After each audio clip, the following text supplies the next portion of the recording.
अमृतकाल की चर्चा हुई मान्यवर। विपक्ष के नेताओं को पूरे देश में सरकार के द्वारा टारगेट किया गया और सिर्फ विपक्ष के नेताओं का सवाल नहीं मान्यवर। बंगाल के 3 मंत्री भी जेल में हैं। अभी झारखंड के मुख्यमंत्री को जमानत मिली है कोर्ट से। ईडी का, सीबीआई का, जांच एजेंसियों का दुरुपयोग करके राज्यों के मुख्यमंत्री को जेल में डाला गया। हमारे दिल्ली के मुख्यमंत्री अरविंद केजरीवाल, उनको चुनाव से पहले जबरदस्ती पकड़ के जेल में डाल दिया गया महोदय। और बिहार में जांच एजेंसियों का दुरुपयोग, महाराष्ट्र में जांच एजेंसियों का दुरुपयोग, दिल्ली में जांच एजेंसियों का दुरुपयोग। अब क्या करना चाहते हैं? मैंने अटल जी का भाषण सुना मान्यवर। उन्होंने कहा दुर्भावना से राजनीति नहीं होती, बड़े दिल से राजनीति होती, बड़े मन से राजनीति होती, बड़े मन की राजनीति करना सीखिए। ऐसे विपक्ष के लोगों को टारगेट करना ठीक नहीं है, ये अच्छी राजनीति नहीं है आपकी। आपने दिल्ली के स्वास्थ्य मंत्री को जेल में डाल दिया। उस आदमी का 36 किलो वजन कम हो गया जेल में मान्यवर। 36 किलो। प्रतिपक्ष को खत्म करके, विपक्ष को खत्म करके, नेताओं को जेल में डालकर आपको कोई लाभ होने वाला नहीं है। आप जेल की राजनीति कर रहे हैं। इस चुनाव ने आपको एक परिणाम दिया है, सोचने के लिए, विचार करने के लिए। इसमें स्पष्ट बहुमत का भी जिक्र है मान्यवर। 400 पार आपने नारा दिया, 400 पार, 400 पार, 400 पार। Not a good habit. 400 पार का नारा आपने दिया। आपकी 240 सीट आई, स्पष्ट बहुमत कहाँ है? आपके दावे से 160 सीट कम आई मान्यवर और 303 सीट पिछली बार थी। आपको सोचना होगा, विचार करना होगा, अपनी कमियों की समीक्षा करनी होगी। और आपकी कमियां क्या है? आपकी कमियां आपका अहंकार है। जब व्यक्ति अहंकार में होता है तो उसको कुछ दिखाई नहीं पड़ता मान्यवर। रावण भी अहंकार में था। उसने लगा प्रभु श्री राम वनों में रहने वाले, जंगलों में रहने वाले, वो मेरा क्या बिगाड़ पाएंगे। लेकिन भालुओं की, बानरों की सेना बनाकर लंका को आग लगाने का काम प्रभु श्री राम ने किया। रावण का नाश करने का काम प्रभु श्री राम ने किया। उस अहंकार का भी नाश हो। और आप पता नहीं क्यों रिजल्ट को समझ नहीं पा रहे। आप लोग सबको गालियां देने लगते हैं और पता नहीं कौन आपको सलाह देता है। किस गलतफहमी में आप लोग रहते हैं। जब जो पार्टी सत्ता में रहेगी, अगर विपक्ष के लोगों को जेल में डालेगी, उस पार्टी का सत्यानाश होगा। अपने नेताओं को बता देना। रावण का अहंकार नहीं चला मान्यवर, तो किसी और का अहंकार क्या चलेगा। कि आपने मुझे महामहिम राष्ट्रपति के अभिभाषण पर अपनी बात कहने का मौका दिया। 11 महीने के बाद इस सदन में दोबारा आने का मौका मिला महोदया। और इस बीच कई घटनाएं घटित हुई। मैं उसकी डिटेल में नहीं जाना चाहता, लेकिन राष्ट्रपति जी के अभिभाषण में जो बिंदु आए हैं, उसके बारे में जरूर आपके सामने कुछ बात कहना चाहता हूं महोदया। जिक्र किया गया कि भारत दुनिया का सबसे बड़ा लोकतंत्र है और बहुत अच्छे ढंग से चुनाव संपन्न हुआ। लेकिन ये चुनाव कई घटनाओं का साक्षी रहा महोदया। इस चुनाव के अंदर हमने देखा विपक्ष के नेताओं को पकड़ पकड़ के कैसे जेल में डाला गया। ईडी का, सीबीआई का, जांच एजेंसियों का दुरुपयोग करके राज्यों के मुख्यमंत्री को जेल में डाला गया, मंत्रियों को जेल में डाला गया। इस चुनाव में हमने देखा भाषा का स्तर। भारत के प्रधानमंत्री महंगाई पे बात नहीं करते महोदया, बेरोजगारी पे बात नहीं करते महोदया, किसानी पे बात नहीं करते। इस देश के अंदर अग्निवीर योजना के कारण भारत की सीमा को कमजोर करने का आपने काम किया, उस पे बात नहीं करते। भारत के प्रधानमंत्री, बड़े अफसोस के साथ कहना पड़ रहा है, कभी मुगल पे बात करते हैं, कभी मटन पे बात करते हैं, कभी मदरसा पे बात करते हैं, कभी मछली पे बात करते हैं। और हद तो तब हो गई जब देश के प्रधानमंत्री मुजरा जैसे शब्द का इस्तेमाल करते हैं। शर्म आती है। दुनिया के सबसे बड़े लोकतंत्र के प्रधानमंत्री ऐसी भाषा का इस्तेमाल कर रहे हैं। महोदया, इस चुनाव में हमने देखा हमारे दिल्ली के मुख्यमंत्री अरविंद केजरीवाल, उनको चुनाव से पहले जबरदस्ती पकड़ के जेल में डाल दिया गया महोदया। अरविंद केजरीवाल वो मुख्यमंत्री हैं जिन्होंने शिक्षा के क्षेत्र में काम किया, स्वास्थ्य के क्षेत्र में काम किया, बिजली फ्री देने के क्षेत्र में काम किया, पानी फ्री देने का काम क्षेत्र में काम किया। महोदया, माताओं और बहनों को बस की फ्री यात्रा देने का काम किया, बुजुर्गों को तीर्थ यात्रा कराने का काम किया। एक ऐसे मुख्यमंत्री जिन्होंने देश ही नहीं पूरे दुनिया में सबसे बेहतरीन काम करके दिखाया, आपने चुनाव के पहले उनको गिरफ्तार करके जेल में डाल दिया। और मुद्दा क्या बनाया? मुद्दा क्या बनाया? तथाकथित शराब घोटाला। आज मैं आपके सामने इस सदन में बताना चाहता हूं महोदया, शराब घोटाला किसने किया, यह जानकारी पूरे देश को होनी चाहिए। यह जानकारी भारतीय जनता पार्टी के मित्रों को होना चाहिए। यह भारतीय जनता पार्टी के नेता, देश के प्रधानमंत्री को भी होना चाहिए। शराब घोटाला शरद रेड्डी से 60 करोड़ रुपए की रिश्वत लेने वाले भारतीय जनता पार्टी के लोगों ने किया है। आप लोगों ने इलेक्टोरल बॉन्ड के जरिए चंदा लेने का काम, रिश्वत खाने का काम, भ्रष्टाचार करने का काम किया है। शराब घोटाला तुमने किया है।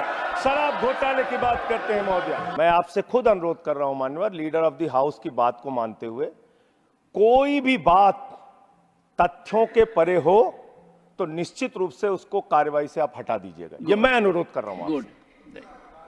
मान्यवर, राष्ट्रपति जी के अभिभाषण में अमृतकाल की चर्चा की गई। हमने देखा अमृतकाल मान्यवर, हमने देखा किस तरह से विपक्ष के नेताओं को पकड़ पकड़ के जेल में डाला गया। महाराष्ट्र चले जाइए तो अनिल देशमुख जी को 14 महीने जेल में रखा गया, बाद में कह दिया न्यायालय ने सबूत नहीं, जमानत मिल गई। संजय रावत जी को 100 दिन 103 दिन जेल में रखा गया मान्यवर, बाद में उनको जमानत मिल गई, कोई सबूत नहीं। मुझे 6 महीने जेल में रखा गया मान्यवर, और 3 जजों ने सुप्रीम कोर्ट के मुझे जमानत दे दी। दिल्ली के मुख्यमंत्री, अब देख लीजिए, मैं आपके नियम का पालन कर रहा हूं मान्यवर। बोलते रहिए। दिल्ली के मुख्यमंत्री मान्यवर ईडी कोर्ट के सामने अपने उनके वकील जो दलील देते हैं, जो बहस करते हैं, जो अपना पक्ष रखते हैं, उसके आधार पर ईडी कोर्ट ने कहा, और यह फैसले में दर्ज है मान्यवर, कि अरविंद केजरीवाल पूरी तरीके से निर्दोष है और ईडी उनके खिलाफ बायस होकर काम कर रही है, दुर्भावना से काम कर रही है, और उनके खिलाफ मनी ट्रेल का कोई मामला नहीं है। आपने बिल्कुल ठीक कहा मान्यवर, वो मामला हाई कोर्ट से स्टे हो गया। मैं मानता हूं, मैं अगली बात यही कहने जा रहा था, लेकिन वो स्टे किन परिस्थितियों में हुआ मान्यवर? बगैर ट्रायल कोर्ट के ऑर्डर की कॉपी के भारत न्यायपालिका के इतिहास में पहली बार स्टे हुआ है। अमृतकाल की चर्चा हुई मान्यवर, विपक्ष के नेताओं को पूरे देश में सरकार के द्वारा टारगेट किया गया, और सिर्फ विपक्ष के नेताओं का सवाल नहीं मान्यवर, बंगाल के 3 मंत्री भी जेल में हैं। अभी झारखंड के मुख्यमंत्री को जमानत मिली है कोर्ट से, और बिहार में जांच एजेंसियों का दुरुपयोग, महाराष्ट्र में जांच एजेंसियों का दुरुपयोग, दिल्ली में जांच एजेंसियों का दुरुपयोग। आप क्या करना चाहते हैं? मैंने अटल जी का भाषण सुना मान्यवर, उन्होंने कहा दुर्भावना से राजनीति नहीं होती, बड़े दिल से राजनीति होती है, बड़े मन से राजनीति होती है। बड़े मन की राजनीति करना सीखिए। ऐसे विपक्ष के लोगों को टारगेट करना ठीक नहीं है, ये अच्छी राजनीति नहीं है आपकी। आपने दिल्ली के स्वास्थ्य मंत्री को जेल में डाल दिया, उस आदमी का 36 किलो वजन कम हो गया जेल में मान्यवर, 36 किलो। इतना कहना चाहता हूं, दुर्भावना की राजनीति बंद कीजिए। अगर आपको भारत के लोकतंत्र को मजबूत बनाना है, भारत के संविधान को मजबूत बनाना है, तो सत्ता पक्ष का भी महत्व है, प्रतिपक्ष का भी महत्व है। प्रतिपक्ष को खत्म करके, विपक्ष को खत्म करके, नेताओं को जेल में डालकर आपको कोई लाभ होने वाला नहीं है। और पता नहीं कौन आपको सलाह देता है, किस गलतफहमी में आप लोग रहते हैं। मैं आपके लिए भी कह रहा हूं और इधर जो बैठे हैं उनके लिए भी कह रहा हूं, जब जो पार्टी सत्ता में रहेगी, अगर विपक्ष के लोगों को जेल में डालेगी, उस पार्टी का सत्यानाश होगा। अपने नेताओं को बता देना, अपने नेताओं को बता देना, आप इस गलतफहमी में मत रहना। और आप जेल की राजनीति कर रहे हैं। इस चुनाव ने आपको एक परिणाम दिया है, सोचने के लिए, विचार करने के लिए। इसमें स्पष्ट बहुमत का भी जिक्र है मान्यवर। स्पष्ट बहुमत कहां है? 400 पार। आपने नारा दिया 400 पार, 400 पार, 400 पार। Not a good habit. 400 पार का नारा आपने दिया, आपकी 240 सीट आई। स्पष्ट बहुमत कहां है? आपके दावे से 160 सीट कम आई मान्यवर, और 303 सीट पिछली बार थी, उससे 63 सीट कम आई मान्यवर, और 272 का बहुमत होता है, उससे 32 सीट कम आई मान्यवर। आपको सोचना होगा, विचार करना होगा, अपनी कमियों की समीक्षा करनी होगी। और आपकी कमियां क्या है? आपकी कमियां आपका अहंकार है। जब व्यक्ति अहंकार में होता है तो उसको कुछ दिखाई नहीं पड़ता मान्यवर। रावण भी अहंकार में था। उसने लगा प्रभु श्री राम वनों में रहने वाले, जंगलों में रहने वाले, वो मेरा क्या बिगाड़ पाएंगे। लेकिन भालुओं की, बानरों की सेना बनाकर लंका को आग लगाने का काम प्रभु श्री राम ने किया, रावण का नाश करने का काम प्रभु श्री राम ने किया। उस अहंकार का भी नाश होगा। और आप पता नहीं क्यों रिजल्ट को समझ नहीं पा रहे। आप लोग सबको गालियां देने लगते हैं। लोकतंत्र में अच्छी चीज नहीं मान्यवर। कभी मुसलमानों को गाली दो, कभी सिखों को गाली दो, कभी ईसाइयों को गाली दो, कभी जाटों को गाली दो, कभी मराठों को गाली दो, कभी दलितों को गाली दो, कभी पिछड़ों को गाली दो, अब अयोध्या वालों को गाली देने मन। और लोकतंत्र में अच्छी चीज है। हमारे रिजल्ट गड़बड़ाएंगे, हम समीक्षा करेंगे, आपका गड़बड़ाया, आप समीक्षा कीजिए। आप तो कुछ मानने को तैयार नहीं। अयोध्या के इंफ्रास्ट्रक्चर डेवलपमेंट में हमारे मित्र जब यहां बोल रहे थे, अभी कल जब इनका भाषण मैंने सुना तो कह रहे थे इंफ्रास्ट्रक्चर डेवलपमेंट में भारत नंबर 1 है। मैं बताता हूं इंफ्रास्ट्रक्चर डेवलपमेंट। इन्होंने मान्यवर अयोध्या के विकास में बहुत पैसा खर्चा किया, होना चाहिए। प्रभु श्री राम की नगरी को विकास करने में एयरपोर्ट पे 1450 करोड़ रुपए, रेलवे स्टेशन पे 724 करोड़ रुपए, अयोध्या रिंग रोड पे 4793 करोड़ रुपए, 14 कोसी परिक्रमा पे 1140 करोड़ रुपए, पंचकोसी परिक्रमा पे 773 करोड़ रुपए, रामपथ पर 787 करोड़ रुपए, टाउनशिप पर 2180 करोड़ रुपए, पुराने मंदिरों के जीर्णोद्धार पे 170 करोड़ रुपए, मेडिकल कॉलेज में 245 करोड़ रुपए। मान्यवर ये पैसा गया कहां? पहली ही बरसात में प्रभु श्री राम के गर्भगृह में पानी गिरने लगा। इस अमृत काल के दौरान तमाम घटनाएं देश में घटित हुई। अग्निवीर जैसी योजना देश के अंदर आई। 4 साल की नौकरी, 17 साल में एक जवान सेना में भर्ती होगा, 21 साल में रिटायर हो जाएगा। मैं ऐसा मानता हूं मान्यवर, इस योजना के बारे में सरकार को पुनर्विचार करना चाहिए। नौजवानों में इसको लेकर प्रतिरोध है, गुस्सा है, और कहीं ना कहीं ये भारत की सेना को भी कमजोर करने की कार्रवाई है मान्यवर।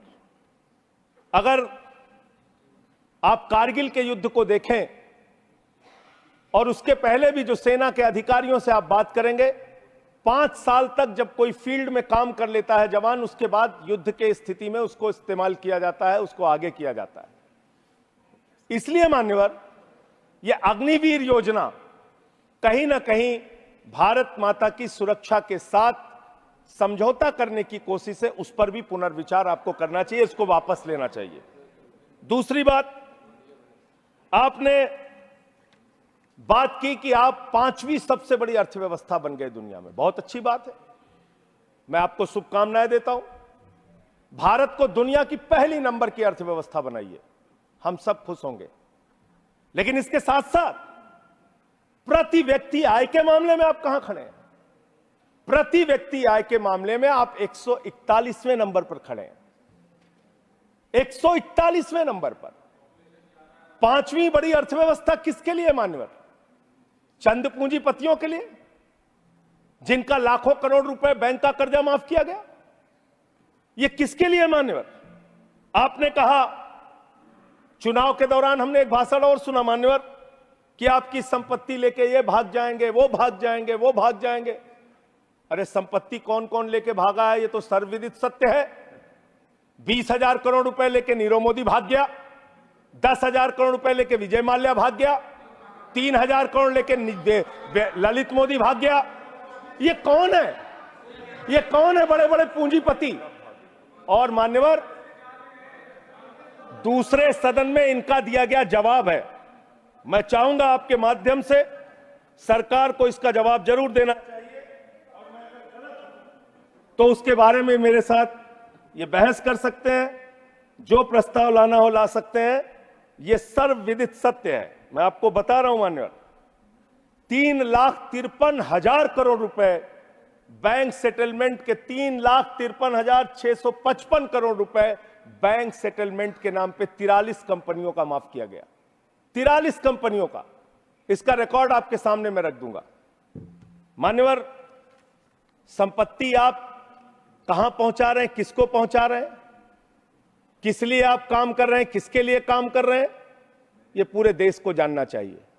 आपने रेलवे की उन्नति की चर्चा की है, वंदे मेट्रो की चर्चा की है।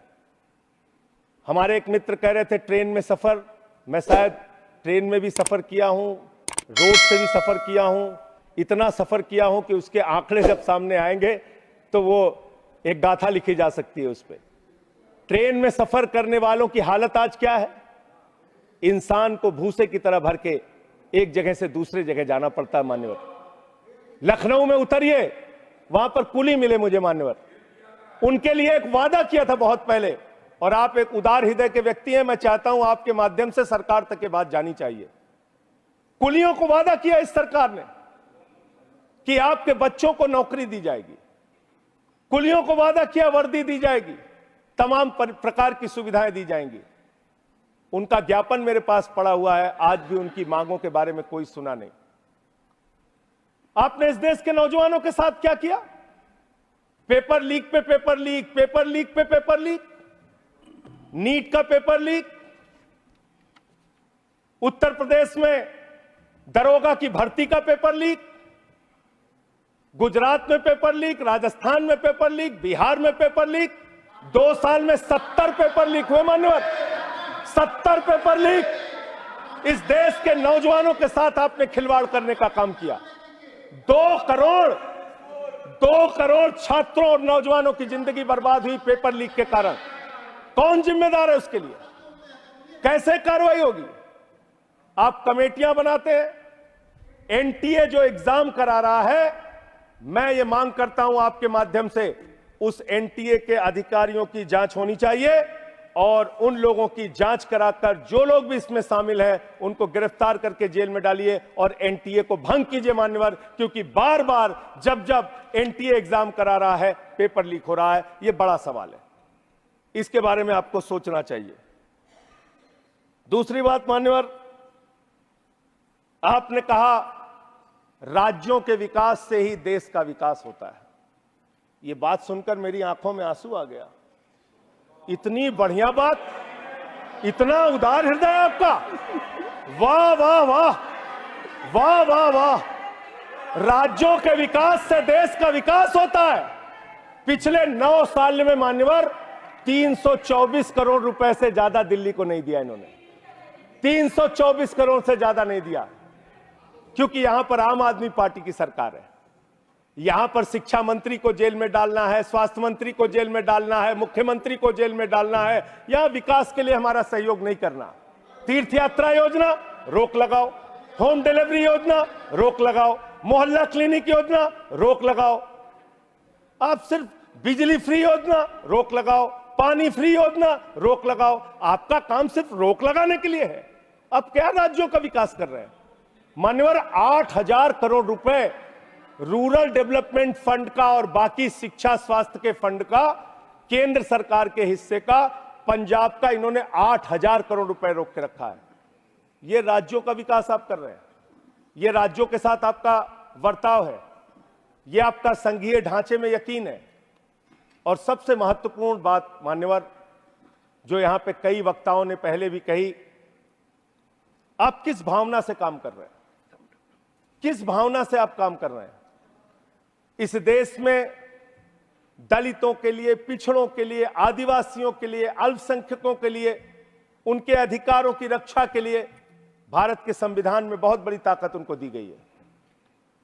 लेकिन जब वो जातीय जनगणना की मांग करते हैं, आप उनकी मांग सुनते नहीं। जब वो विश्वविद्यालयों में आरक्षण की बात करते हैं, उसमें एक एक दो दो पोस्ट निकाल के आप आरक्षण की व्यवस्था वहां पे खत्म करते हैं। जब वो अपने साथ होने वाले भेदभाव की चर्चा करते हैं, आप उस पर भी रोक लगाते हैं। मान्यवर, अमृतकाल के अंदर यह सवाल तो आपसे बनता है, यह पूछना तो आपसे बनता है कि जब प्रभु श्री राम के मंदिर का शिलान्यास हुआ तो तत्कालीन राष्ट्रपति वहां पर क्यों नहीं थे? जब उस प्रभु श्री राम के मंदिर का उद्घाटन हुआ तो मौजूदा राष्ट्रपति वहां पर क्यों नहीं थी? यह सवाल तो आपसे बनता है मान्यवर, यह सवाल तो इनसे पूछना बनता है कि अखिलेश यादव जी 5 साल मुख्यमंत्री रहे उत्तर प्रदेश के, जब घर खाली हुआ तो गंगा जल से धुला जाता है। और मुझे शर्म आती है, आजादी के 75 साल के बाद मान्यवर कन्नौज में एक मंदिर में दर्शन करने चले गए अपनी पत्नी के साथ, उस मंदिर को गंगा जल से बीजेपी के लोगों ने धुलने का काम किया। ये आपका रवैया है पिछड़ों के प्रति, दलितों के प्रति? मान्यवर, मैं समय अपने साथियों का कम कर लूंगा, मैं अपनी बात कहना चाहता हूं। मान्यवर, यह रवैया ठीक नहीं है, इतना भेदभाव, इतनी दुर्भावना ठीक नहीं है। इस देश के दलितों को, पिछड़ों को, आदिवासियों को, अल्पसंख्यकों को अपना मानिए। इस चुनाव ने एक संदेश आपको यह भी दिया है कि हम कोई पाकिस्तान नहीं है, हम अफगानिस्तान भी नहीं है, हम हिंदुस्तान हैं और हम मिलकर रहना चाहते हैं। पूरी धर्मनिरपेक्षता को मजबूत करके मिलकर रहना चाहते हैं। संविधान को अपने आगे रखकर मजबूती से उसके साथ चलना चाहते हैं। मानवर, यह देश हिंदुओं का भी है, मुसलमानों का भी है, सिखों का भी है, ईसाइयों का भी है, बौद्धों का भी है, जैनियों का भी है। यह देश सबका है मान्यवर। इस भावना से आप देश को आगे लेके चलिए, पूरा देश आपके साथ खड़ा होगा। इतनी नफरत, इतनी दुर्भावना आपके मन में क्यों है? क्यों आप सबको अपने से दूर करने की कोशिश करते रहते हैं? इस पार्टी को भारतीय जनता पार्टी ही रहने दीजिए। इस पार्टी को मान्यवर भारतीय झगड़ा पार्टी मत बनाइए। मैं इन लोगों से कहना चाहता हूं, झगड़े लड़ाई से कुछ देश को मिलने वाला नहीं है। झगड़े लड़ाई से देश की उन्नति होने वाली नहीं है। आपको 240 सीटें मिली हैं, आप गठबंधन की सरकार चला रहे हैं, आप चलाइए, लेकिन इसके साथ साथ विपक्ष की भी अपनी भूमिका है, उस भूमिका को ध्यान में रखिए। विपक्ष को भी अपने साथ लेकर चलिए। इतना अगर आप टारगेट करके एक एक पार्टी को खत्म करने की कोशिश करेंगे तो जो दूसरों को खत्म करने की कोशिश करता है वो अपने आप ईश्वर उनको सही रास्ते पे पहुंचाने का काम करता है। और रावण का अहंकार नहीं चला मान्यवर, तो किसी और का अहंकार क्या चलेगा? और हिंदू धर्म कितना विराट धर्म है, कितना विशाल धर्म है। हिंदू धर्म तो वसुदेव कुटुंबकम की बात करता है, कहता है पूरा विश्व हमारा परिवार है। हिंदू धर्म कहता है मान्यवर, कोई भी पूजा हम लोग खत्म करते हैं, कहते हैं धर्म की जय हो, अधर्म का नाश हो, प्राणियों में सद्भावना हो, विश्व का कल्याण हो। लेकिन अफसोस है कि भारतीय जनता पार्टी की मानसिकता है प्राणियों में दुर्भावना हो, प्राणियों में बंटवारा हो, प्राणियों को आपस में बांटा जाए। इनके लिए बहुत अच्छी लाइन है, वो मैं कहना चाहता हूं। बहुत ही अच्छी लाइन आप लोगों के लिए लिखकर लाया था कि किस तरह से आप लोग मुद्दों से ध्यान हटाना चाहते हैं। सभी का ध्यान बांटा जा रहा है, सभी का ध्यान बांटा जा रहा है। यह हिंदुस्तान बांटा जा रहा है, सभी का ध्यान बांटा जा रहा है। यह हिंदुस्तान बांटा जा रहा है। हमें ये मंदिर और मस्जिद दिखाकर हमारा ध्यान बांटा जा रहा है, हमारा ध्यान बांटा जा रहा है। ध्यान बांटने की कोशिश मत कीजिए, मुद्दों पर बात कीजिए। बेरोजगारी बड़ा मुद्दा है, महंगाई बड़ा मुद्दा है, अशिक्षा बड़ा मुद्दा है, अग्निवीर बड़ा मुद्दा है, देश को कैसे तरक्की, भ्रष्टाचार बड़ा मुद्दा है। हमारे किसी साथी ने कहा, मैं आपका स्वागत करता हूं, कितनी अच्छी बात आपने कही। भ्रष्टाचार बहुत बड़ा मुद्दा है, लेकिन ये कैसा भ्रष्टाचार है? भारत के प्रधानमंत्री कहते हैं ये मोदी की गारंटी है, एक एक भ्रष्टाचारी को जेल में भेजूंगा, इस बात की गारंटी है। मुझे खुशी हुई, प्रसन्नता हुई प्रधानमंत्री के इस बात को सुन के। लेकिन जब मैं देखता हूं महाराष्ट्र में 70,000 करोड़ का घोटाला करने वाला बीजेपी के साथ, माननीय प्रधानमंत्री जी ने कहा किसी भी भ्रष्टाचारी को नहीं छोड़ूंगा, इस बात की गारंटी है। लेकिन पूरे देश में जब हम लोग निगाह उठाते हैं तब मुझे उनके नारे का मतलब समझ में आया। वो नारा ये है कि एक भी भ्रष्टाचारी को नहीं छोड़ूंगा, ये मोदी की गारंटी है, सारे भ्रष्टाचारियों को बीजेपी में शामिल करूंगा, ये प्रधानमंत्री की गारंटी है। ये गारंटी है आपकी। अच्छी बात है, कीजिए, तरक्की करेंगे आप लोग। और एक वॉशिंग मशीन भी चल रही है। लेकिन मैं एक बात जरूर कहना चाहूंगा, आपने मुझे रोक दिया मान्यवर, मैं मानता हूं आपके आदेश का पालन करूंगा, लेकिन सब जगह चंदा दो धंधा लो स्कीम मत चलाइए। इलेक्टोरल बॉन्ड में आपका पर्दाफाश हो चुका है। 3,02,000 करोड़ रुपए के ठेके अलग अलग कंपनियों को दिए गए, जिनसे इलेक्टोरल बॉन्ड के नाम पे पैसा लिया गया।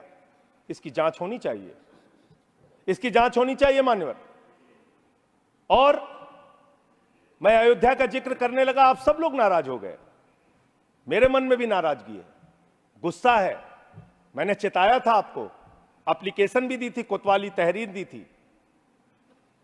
प्रभु श्री राम के मंदिर के स्थल पर ऐसे काम नहीं होने चाहिए। सड़कों पे गड्ढे बनेंगे तो सवाल उठेंगे और वो सवाल आपसे पूछे जाएंगे। मान्यवर,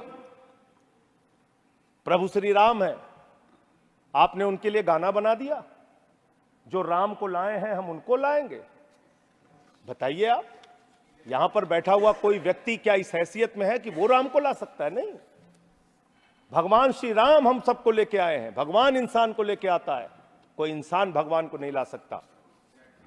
और प्रभु श्री राम के लिए हमारे एक बहुत पुराने कवि हैं यमुना प्रसाद उपाध्याय जी, उन्होंने लाइन लिखी थी कि तुम्हारी पोल पट्टी खोलने लग जाए तो क्या हो, तुम्हारी पोल पट्टी खोलने लग जाए तो क्या हो, अगर मंदिर की मूरत बोलने लग जाए तो क्या हो, बताओ ब्रह्म बेला में जहां तुम पाप धोते हो वही सरयू का पानी खौलने लग जाए तो क्या हो।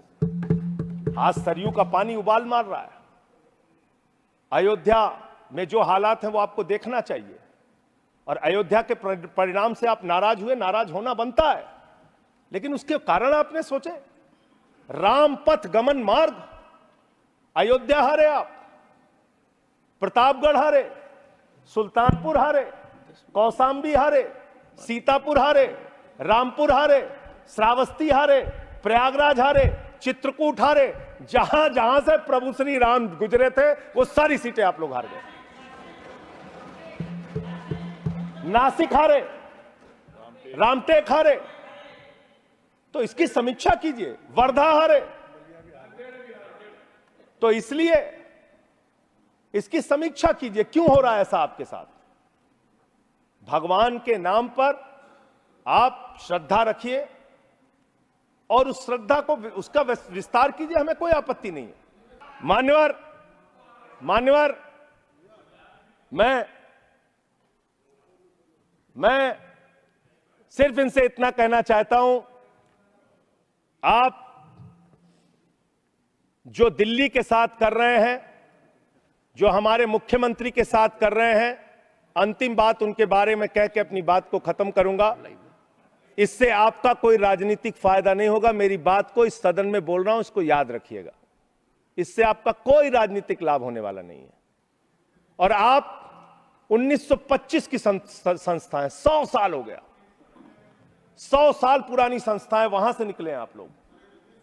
100 साल हो गया, लेकिन दिमाग अभी भी बच्चों का, अभी बच्चों की तरह खेल रहे हैं। अरे मैं राजनीति में आया डॉक्टर लोहिया को पढ़ के, लोकनायक जयप्रकाश नारायण को पढ़ के, राष्ट्रपिता महात्मा गांधी को पढ़ के, शहीद आजम भगत सिंह को पढ़ के। आप सोचते हैं कि आप अरविंद केजरीवाल को जेल में डाल के, सिसोदिया को जेल में डाल के, सत्येंद्र जैन को जेल में डाल के, संजय सिंह को जेल में डाल के हमारी पार्टी को खत्म कर देंगे? ये होने वाला नहीं है। ये कतई होने वाला नहीं है, याद रखना। इस शरीर के 100 टुकड़े भी कर देंगे आप तो आपके सामने झुकने वाले नहीं हैं, आपसे लड़ेंगे और जीतेंगे। आप डालिए, उत्पीड़न कीजिए, जितना करना चाहते हैं आप कीजिए उत्पीड़न। 6 महीने जेल में रखा आपने सोचा आपके सामने नतमस्तक हो जाएंगे? इस मां भारती ने बहुत सारे बेटे ऐसे पैदा किए हैं जो आपके सामने कभी सर नहीं झुकाएंगे, आपसे लड़ने के लिए तैयार रहेंगे। याद रखिएगा। मान्यवर, आपने मुझे राष्ट्रपति जी के भाषण पर अपनी बात कहने का मौका दिया। 11 महीने के बाद बोल रहा था। बहुत सारे मुद्दे मैंने आपके सामने रखे जिससे सरकार को चेताने का प्रयास किया। कितना चेतेंगे, कितना जागेंगे, ये तो मुझे नहीं मालूम, लेकिन एक ही बात कह के अपनी बात को खत्म करूंगा कि अभी सवेरा है। अगर आप सही रास्ते पे आ जाएंगे तो अच्छा है। अहंकार के रास्ते पे विनाश ही मिलेगा, आपको विकास नहीं मिलेगा, देश को आप आगे लेके नहीं जा पाएंगे। अहंकार छोड़ दीजिए। ये सबसे बड़ी बीमारी आप लोगों को लग गई है। सबका मजाक उड़ाना, सबको गालीबाजी करना, ये सब छोड़ दीजिए। इससे आपका कोई फायदा होने वाला नहीं है, इससे कोई फायदा नहीं होने वाला है। हम आ भी भरते हैं, हम आ भी भरते हैं मान्यवर, हम आ भी भरते हैं तो हो जाते हैं बदनाम, और वो कत्ल भी करते हैं तो चर्चा नहीं होता। बहुत बहुत धन्यवाद।